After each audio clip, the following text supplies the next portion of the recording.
Now, I will say there is something about toxic ownership. Washington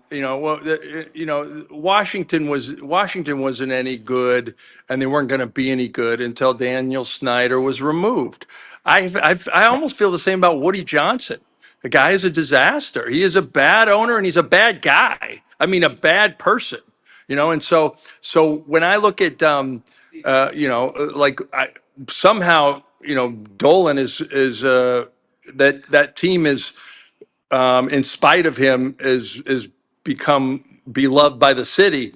But I think like anybody who, I mean, shoot, if I was an owner of a team, I would look at two things throughout history, whether it's Walsh, Montana, Shanahan, Elway, Belichick, Brady. Like if you get the owner, the coach, and the quarterback right, you're probably you build around that.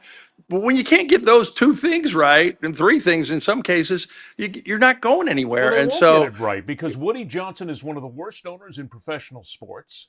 you're He right. doesn't make the right You're right. decisions on personnel. So if you can't start there, then everything down from that just basically slides into a black hole. You're Yeah, not yeah, going to pick the right yeah. So coach. You're not going to pick the right What personnel. he's got to sell, I believe, for them. And Aaron Rodgers, I can't even waste my breath on that guy. I mean, it's not that a lot of people like him. Whether you actually believe that vaccines are pretty good and they save kids' lives, which most people should. I'll be political for a moment, Most or smart you people. just you're or you're in the or you actually have Joe Rogan as your medical doctor, and he's prescribing things for you. Not a Like, doctor. He just plays one on TV. throw all that stuff away. I'm amazed.